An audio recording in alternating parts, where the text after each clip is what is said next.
ابھی تو میرا خیال ہے نہیں ہو رہی، بالکل نہیں چاہتے، ابھی نہیں نیچے لیول پہ بھی نہیں۔ بریگیڈیئر یہ ایک نوجوان صحافی ہیں فرخ شہباز وڑائچ، ان کو گزشتہ روز ہی فواد چودھری نے ایک انٹرویو دیا، اور اس میں پہلے حصے میں آپ نے دیکھا کہ وہ کیا فرماتے ہیں کہ جناب جو چودھری پرویز الہی ہیں، جب آپ کوئی ہانڈی بناتے ہیں تو اس میں مسالوں کی ضرورت ہوتی ہے، تو اسی طرح ہماری جو پارٹی کی ہانڈی میں ایک مسالہ یا انگریڈینٹ چودھری پرویز الہی بھی ہے۔ اب چودھری پرویز الہی، آپ کو یاد ہوگا کہ جب فواد چودھری گرفتار ہوئے تھے تو چودھری پرویز الہی کی ایک آڈیو سامنے آئی تھی جس میں وہ کہتے ہوئے سنائی دیتے ہیں کہ یار اینو گالی دے کے، ماں کی گالی دے کے اور بہن کی گالی دے کے کہتے ہیں کہ اینو تے موٹے نو تو پہلے گرفتار ہونا چاہیے سی کہ ساڑیاں اسمبلیاں بچ جانیاں، یعنی یہ پنجاب کی اسمبلی کو توڑنے کے لیے یہ پیش تھے۔ اس کی وجہ یہ ہے کہ ظاہر ہے قومی اسمبلی سے انہوں نے استعفے دے رکھے تھے، اور پنجاب میں فواد چودھری جو ہیں وہ عثمان بزدار کی جگہ وزیر اعلیٰ بننے کے خواہشمند تھے۔ عثمان بزدار کے بعد پھر ظاہر ہے کس کا دل نہیں کرتا کہ وہ وزیر اعلیٰ بنے۔ بہرحال دونوں یعنی جو صاحبان ہیں چودھری پرویز الہی اور فواد چودھری، یہ ان کے درمیان جو ہے وہ جو دشمنی ہے وہ ڈھکی چھپی نہیں ہے، پوشیدہ نہیں ہے۔ اور دوسری بات یہ ہے، اگر آپ کو یاد ہو تو جس دن پریس کانفرنس کی گئی تھی اس دن بھی اب اندازہ کیجئے کہ پارٹی کا نائب صدر اعلان کرتا ہے کہ جی ہم پارٹی کا صدر اس شخص کو بنا رہے ہیں، چودھری پرویز الہی کو بنا رہے ہیں، تو یہ بھی ایک لحاظ سے ایک تضحیک آمیز بات تھی جو کہ عمران خان نے چودھری پرویز الہی کے ساتھ کی۔ اور چودھری پرویز الہی یہ کوئی معصوم سیاستدان نہیں ہے، بڑے زیرک منجھے ہوئے شاطر قسم کے سیاستدان ہیں، اور وہ ان چیزوں کو بھلائیں گے نہیں۔ اور ان کا اصل ہدف کیا ہے؟ ان کا اصل ہدف یہ ہے کہ جس دن عمران خان نااہل ہو، اور وہ دل میں دعا کر رہے ہوں گے کہ نہ صرف عمران خان نااہل ہوں بلکہ جیل میں جائیں اور پیچھے سے چودھری پرویز الہی پارٹی پر قبضہ جما لیں، کیونکہ چودھری پرویز الہی کے پاس وہ تمام وسائل موجود ہیں، اسباب موجود ہیں جس کی وجہ سے وہ اس پارٹی پر قبضہ کرنے کی اہلیت اور صلاحیت رکھتے ہیں۔ سب سے بڑا یہ ایک تو یہ کہ ان کے پولیٹیکل کانٹیکٹس ہیں، دوسرا یہ کہ اسٹیبلشمنٹ کے کچھ حصے کے ساتھ اب بھی ان کی ٹھیک ٹھاک یعنی بنتی ہے، اور سب سے بڑھ کر یہ ان کے پاس سرمایہ ہے پارٹی پر انویسٹمنٹ کے لیے، لوگوں پر انویسٹمنٹ کے لیے۔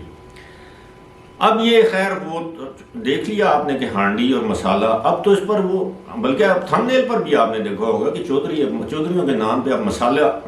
کی میمز بننے شروع ہو گئے۔ اب جناب اسی ویڈیو کے آخری حصے میں جو کلپ آپ نے دیکھا ہے، جس کے حوالے سے میں نے محاورہ آپ کے سامنے پیش کیا، وہ یہ ہے کہ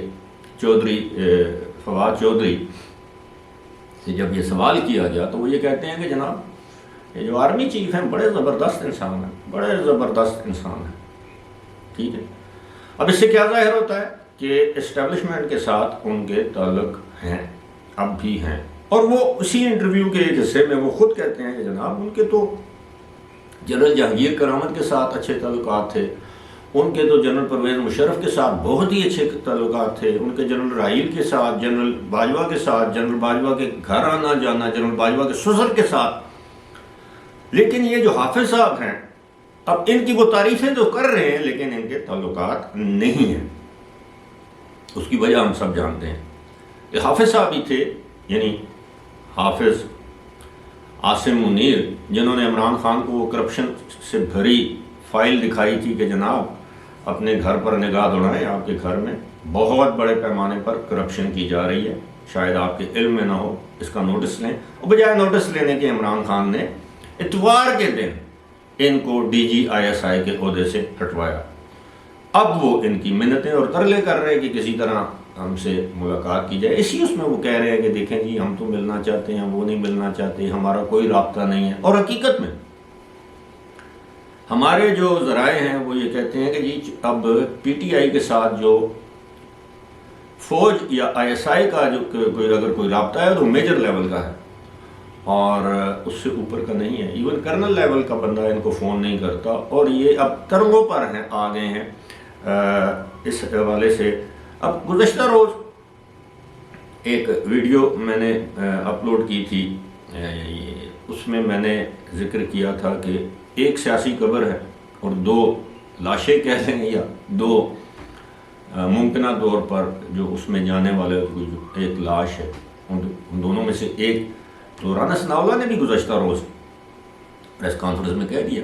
کہ یا یہ رہے گا یا ہم رہیں گے, اور یقیناً یہ نہیں رہے گا. اب ظاہر ہے اس وقت حکومت کو اسٹیبلشمنٹ کی سپورٹ ہے, جو کسی زمانے میں عمران خان کو ہوتی تھی. آپ کو یاد ہوگا کہ ایک صفحہ ایک پیج سپورٹ, عمران خان دندنا کے سریعام کہتے تھے فوج میرے پیچھے کھڑی ہے, مجھے فوج کی مکمل سپورٹ ہے. عالمی نشریاتی اداروں کو انٹرویو دیتے ہوئے عمران خان بڑے فخریہ انداز میں یہ کہتے تھے. آج کہتے ہیں فوج نے میرے خلاف سازش کی ہے. بہرحال یہ ہے کہ مجھے سب سے زیادہ جو دکھ ہوا وہ یہ ہوا کہ عمران خان اب فرط جذبات تو میں نہیں کہہ سکتے, اس ذہنی کیفیت میں انہیں پتہ نہیں ہوتا کہ وہ کیا فرما رہے ہیں. اور گزشتہ روز انہوں نے اپنی اہلیہ کے حوالے سے جو کچھ فرمایا وہ میں بیان نہیں کر سکتا, حالانکہ میرے پاس کلپ ہے, باقاعدہ کلپ ہے اپنی اہلیہ کے بارے میں. جلسہ عام میں عمران خان کیا کہہ رہے ہیں کہ میرے گھر میں کس طرح پولیس والے گئے اور کس طرح. بس اس سے آگے میرا خیال ہے, جس طرح میں کل بھی ایک ویڈیو میں نے کہا تھا, خواتین چاہے کسی کی بہن ہو, کسی کی ماں ہو, کسی کی بیگم ہو, کسی کی بیٹی ہو, ان کی عزت کرنا ہم سب پر لازم ہے. یہی ہمارے اسلاف نے, ہمارے آباء و اجداد نے, ہمارے والدین نے ہمیں سبق سکھایا ہے. یہی ہماری تربیت کا حصہ ہے اور یہی ہماری تربیت کا حصہ ہونا چاہیے. فی الحال مجھے دیجیے اجازت. خدا حافظ.